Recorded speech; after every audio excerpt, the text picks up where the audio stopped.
Imaginez, vous vivez dans un pays en guerre depuis plus d'une décennie.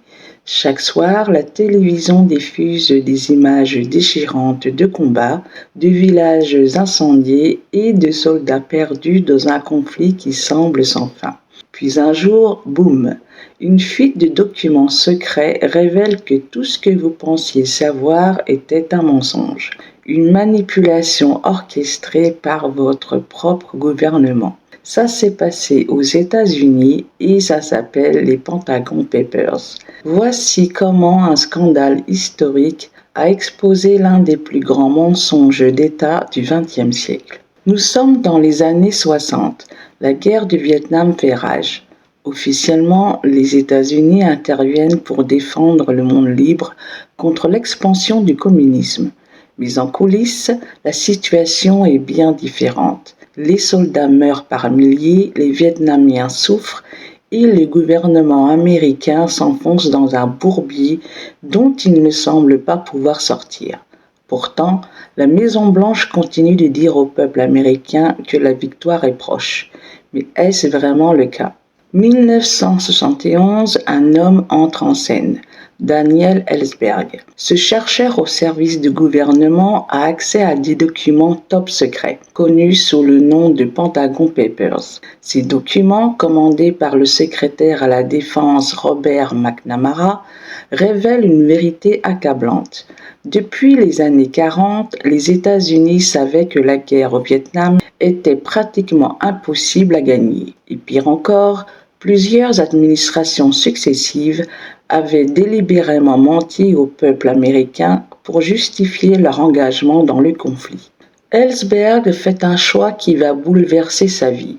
Il copie ses documents confidentiels et les transmet au New York Times. Ce qu'il publie va choquer le monde. Les Pentagon Papers révèlent que les présidents Truman, Eisenhower, Kennedy, Johnson et Nixon ont tous contribué à maintenir le public dans l'ignorance.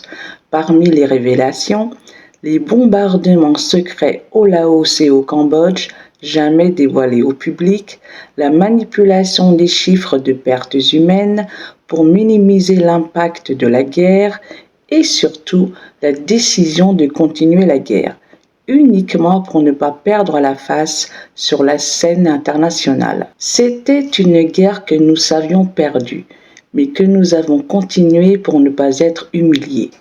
Pentagon Papers. Lorsque les New York Times publient les premiers extraits, c'est la panique à Washington. Richard Nixon, alors président, tente de bloquer la publication. Il déclare « Ces documents menacent la sécurité nationale ». La presse, elle, ne se laisse pas intimider. Le Washington Post prend le relais. Et ainsi commence une bataille judiciaire historique sur la liberté de la presse. Mais alors, qu'est-ce qui était vraiment en jeu ? La sécurité nationale ou la peur que les mensonges du gouvernement soient exposés ?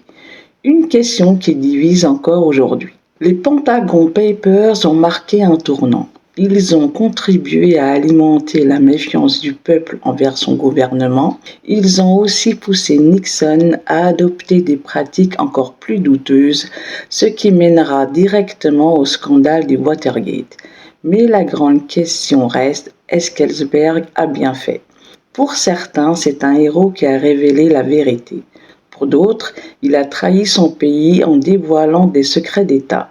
Et vous, qu'en pensez-vous ? Quand un gouvernement ment à son peuple, doit-on tout révéler, quitte à mettre en danger la nation ? Ou faut-il garder certains secrets pour préserver la stabilité ? Les Pentagon Papers nous rappellent une leçon essentielle. Parfois, la vérité est inconfortable, mais elle est nécessaire. Aujourd'hui, dans un monde où les scandales et les fuites sont omniprésents, cette histoire résonne plus que jamais.